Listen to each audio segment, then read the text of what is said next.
2000년대만 해도 펌프라는 게 있었어요. 그래서 작두에다가 물을 넣고 이제 펌프질을 하면은 물이 올라와 가지고 그 물을 사용하고 그랬지요. 저녁에 물이 빠지게 되면은 바가지에다 물을 넣어 가지고 가서 물을 부어 넣으면 마중물을 넣게 되면 저 지하수 물이 나오거든요. 저도 여름에 기억나는 게 이 펌프질 물에다가 등매했던 거, 등을 이렇게 막 물을 끼얹을 때 얼마나 차가운지, 예? 지금 그냥 목욕하는 그런 기분이 아니라고요. 찬물에 펌프질 물을 갖다가 끼얹으면 너무나도 시원하고 너무나도 좋았던 것 같습니다.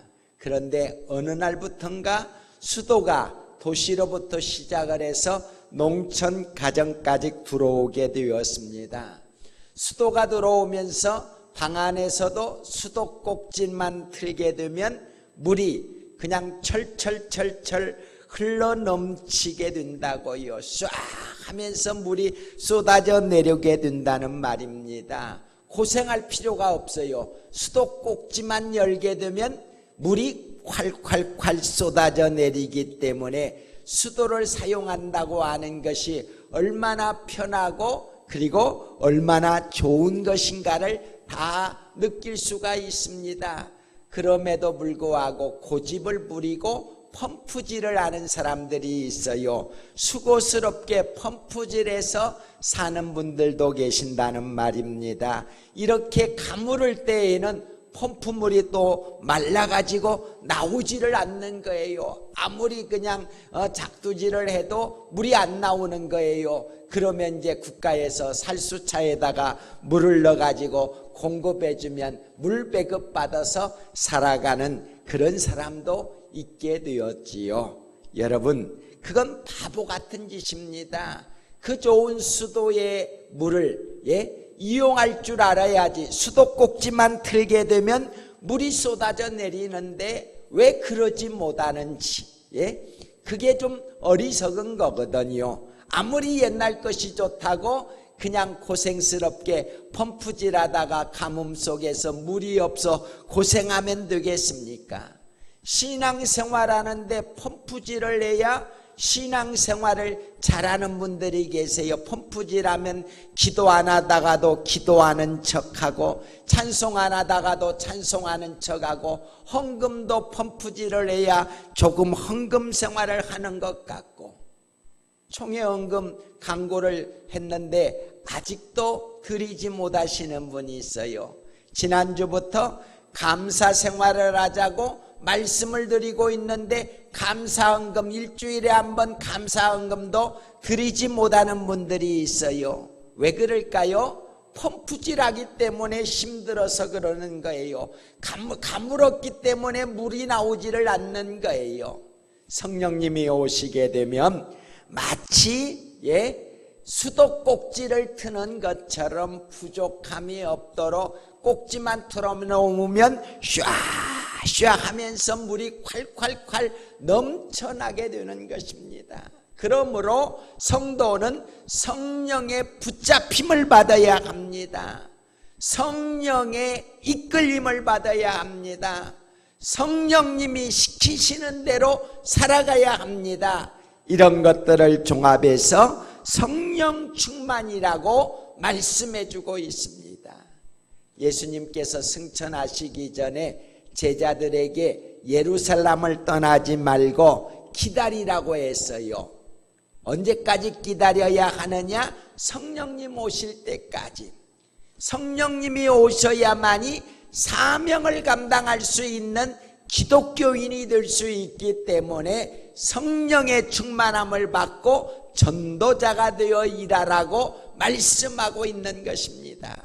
우리는 그냥 예배당에 나오기만 하면 그날부터 성도라고 하는 벼슬을 쓰게 되고 그 다음부터는 하나님의 자녀가 되어서 아무것도 하는 것 없이 그냥 뭐가 저절로 되어지는 것처럼 착각을 하게 되기 때문에 상당히 신앙생활이 고통스럽고 고달프고 메마른 가물은 그런 신앙생활을 하는 경우가 있습니다. 여러분, 우리가 과거에 성령의 충만함을 받았더라도 정말 날마다 때마다 주시는 성령의 부으심을 받아야 수도꼭지를 트는 것과 같은 그런 신앙생활을 할 수가 있게 되는 거예요. 그래서 우리가 간절히 사모하며 기다리며 기도하게 될 때에 약속하신 그 성령님을 우리에게 허락하여 주시는 거예요. 성령님이 오시게 되면 지난주에 말씀드린 대로 하나 되는 역사가 일어나게 됩니다. 내가 성령을 받았다는 증거가 뭐냐? 하나 되기를 힘쓰는 성도가 되는 거예요. 이것이 성령 받은 증거입니다. 오늘날 세상 사람들에게 교회가 지탄받는 것들은 교회 분쟁이 너무나 많다는 거예요. 그래서 교회가 나누어지기도 하고 이탈하기도 하고, 그래서 세상 사람들이 교회를 욕하게 되어 있다는 말입니다. 성령의 충만함에 이끌림보다는 자기들 욕심에 자기들 기분에 이끌림을 받기 때문에 교회가 나누어지게 되는 역사가 일어나게 되는 거예요. 우리 동성교회가 하나 되기를 힘쓰는 것이 성령 받은 성도이고, 성령 받은 성도는 어디에서 무엇을 하든지 하나 되기를 위하여서 힘써 일하는 자가 되어야 합니다.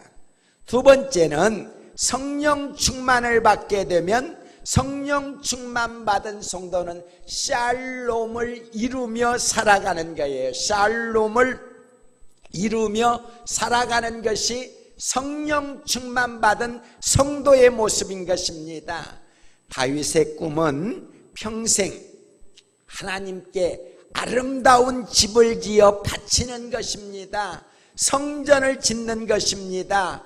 그런데 하나님께서는 다윗의 마음만 받으셨고 성전을 건축하도록 허락하지를 않았습니다. 다윗은 자재를 다 준비했습니다. 그럼에도 하나님께서 다윗에게 성전 건축을 허락하지 않았어요.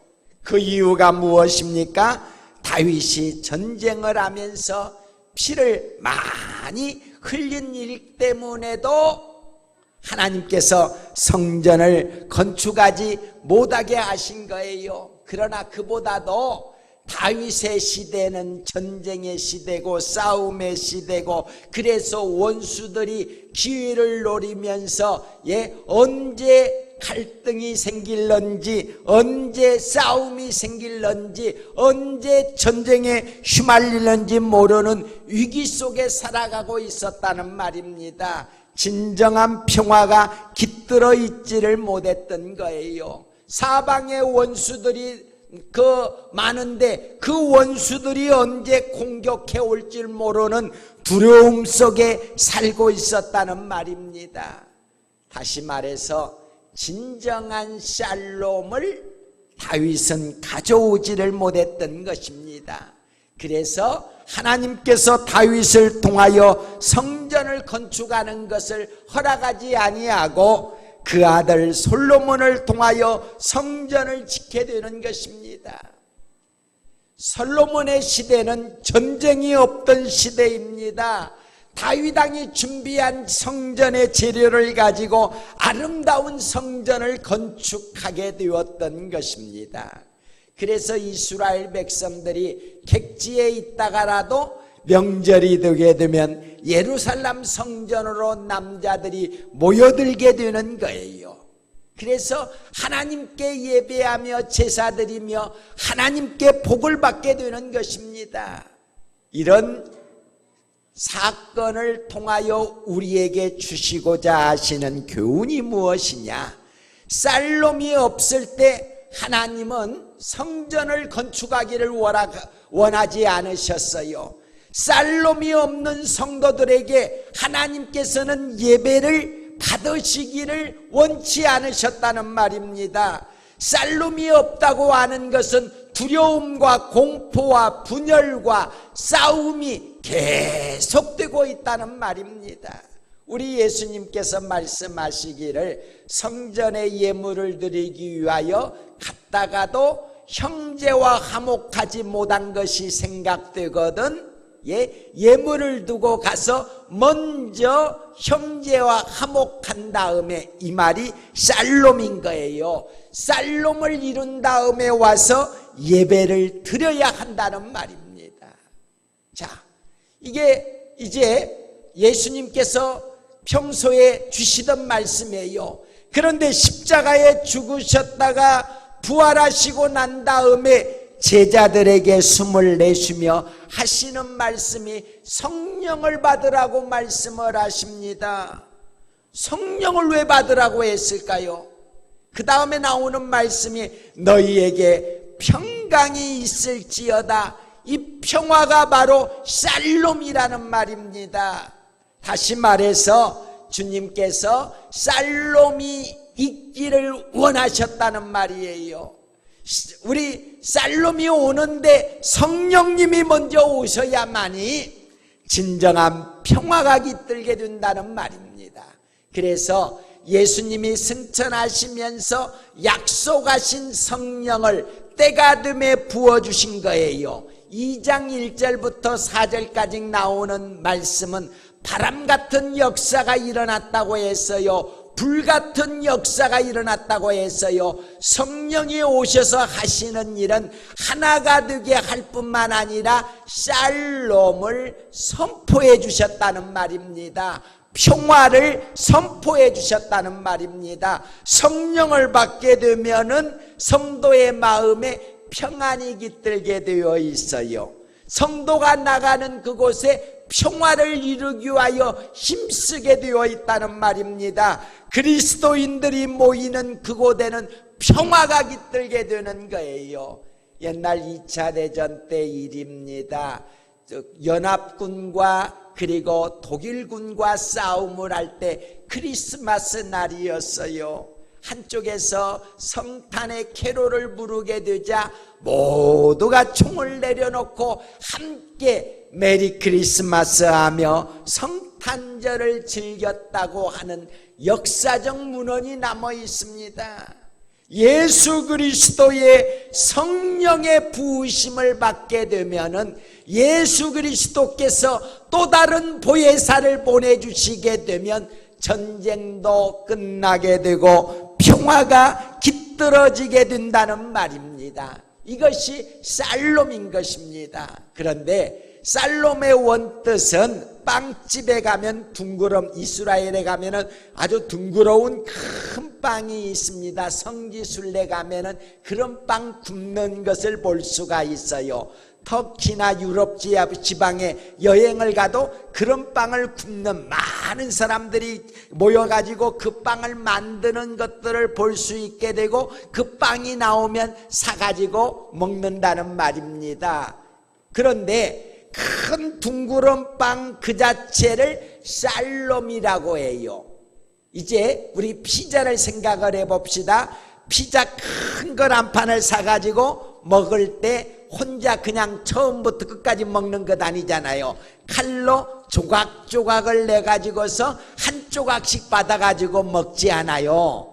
그러면 이 한 조각씩 받은 것은 샬롬이 없어진 거예요. 평화가 없어진 거예요. 어떤 게 평화냐? 온전한 것 그대로 있을 때가 평화란 말입니다. 평화라고 하는 것은 온전한 거예요. 이 온전한 것을 이룬다고 하는 것은 성령님이 오실 때 온전한 것이 이루어지는 거예요. 우리가 온전한 예배를 드린다고 하는 것, 성령님이 오셔야만이 온전한 예배를 드릴 수가 있는 거예요. 성령님이 오시지 아니하면 온전한 예배를 드릴 수가 없는 것입니다. 기도도 마찬가지입니다. 성령님이 오시지 아니하면 온전한 기도를 드릴 수가 없는 거예요. 성령님이 오셔야만이 온전한 기도를 드릴 수가 있다는 말입니다. 성령이 오셔야만이 우리가 하나님께 제물을 드리는 것, 헌금을 드리는 것도 온전한 헌금을 드릴 수가 있다는 말입니다. 우리가 살고 있는 사회가 온전한 사회가 되기 위하여서는 성령님이 오셔야 한다는 말입니다. 지금 우리가 살고 있는 세상은 겁나는 세상입니다. 계속해서 전쟁의 소문이 들리고 지진의 소문이 들리고 그리고 반인륜적인 살인사건들이 여기저기에서 일어나고 있고 그리고 대형 비리가 일어나고 있고 경제가 휘청거리고 있고 그리고 환경이 파괴되고 있고 가정마다 이혼하는 이혼율이 높아만 가고 있습니다. 그래서 어떻게 보면은 우리가 살고 있는 세상은 살맛나지 않는 세상에 우리가 살고 있다는 말입니다. 왜 이렇게 되었을까요? 쌀놈이 파괴되었어요. 왜 쌀놈이 파괴되었습니까? 죄가 들어옴으로 말미암아 하나님의 창조하신 그 창조가 무너져 내리게 되었다는 말입니다. 사람을 하나님께서 하나님의 형상으로 만드셨어요. 그런데 죄가 들어오고 난 다음에 사람의 형상이 하나님의 형상을 잃어버려 가게 되었다는 말입니다. 찌그러지고 문제가 생기게 되었다는 말입니다. 이 말은 평화가 사라지게 된 거예요. 그런데 성령님이 오셔야만이 우리가 하나님의 형상을 회복해 가는 거예요.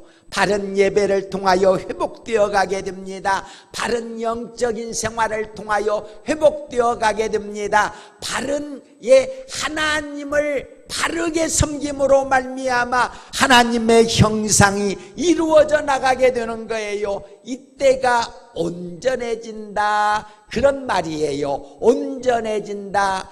그 임마누엘 칸트라고 하시는 분이 있어요. 이분이 이런 말을 했습니다. 세상의 도덕적인 완전한 삶을 위하여서 세상의 나라와 나라들이 평화를 위하여서 사람과 사람 사는데 질서 유지를 위하여서 평화에 하나님이 계셔야 한다.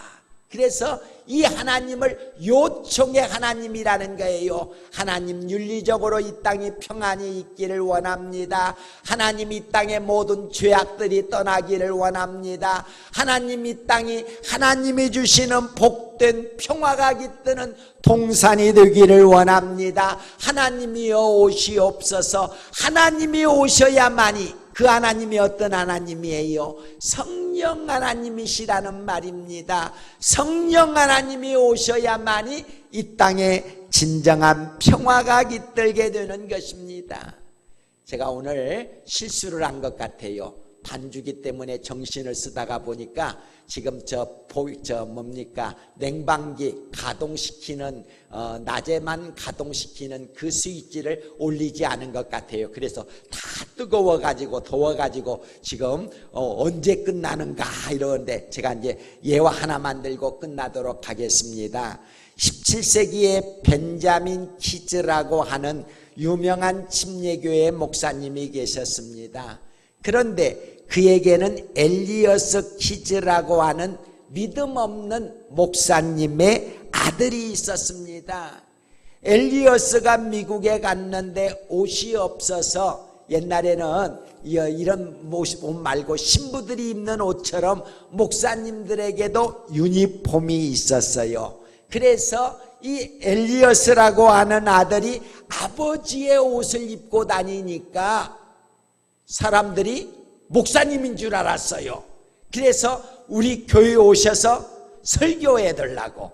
이 아들은 목사가 아니고 방탕한 녀석입니다. 사고도 많이 치고요, 술도 잘 먹고요, 싸움도 잘하고요, 욕도 하고요, 아버지 목사님의 속을 팍팍 끓는 그런 못된 아들이었습니다.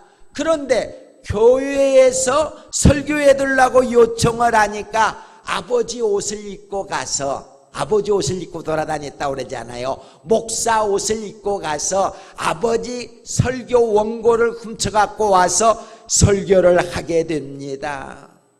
믿음이 없다고 했습니다. 믿음이 없는 아들이 아버지 설교의 원고를 읽어가는데 갑자기 그에게 성령이 임하여지게 되었습니다. 벌벌벌 이 아들이 떨면서 우리 아버지가 목사이고 나는 깡패이고 나는 도둑놈이고 나는 못된 술주정뱅이고 예수도 믿지 않는데 이 시간 성령이 나를 지금 붙들고 계신다고, 나를 용서해 달라고, 나를 위하여 기도해 달라고, 나도 이제부터 회개하고 예수를 믿기로 작정했다고 그 설교 시간에 선포를 하게 되었다고 합니다.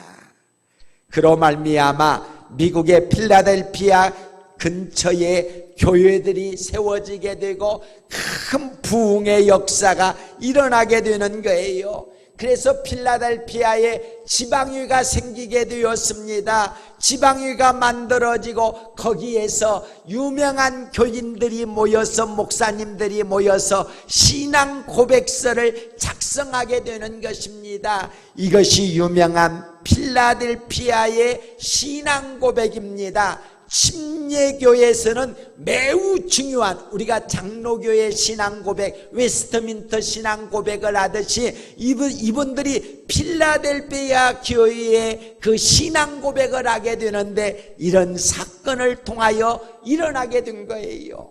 깡패요, 술주정뱅이요, 예수도 믿지 않는 녀석이 아버지 옷을 훔쳐 입고 다니다가 아버지 원고를 가지고 그 설교를 읽어가다가 성령의 붙잡힘을 받게 되니까 변화되는 역사가 일어났다는 말입니다. 새 사람이 되는 역사가 일어났다는 말입니다.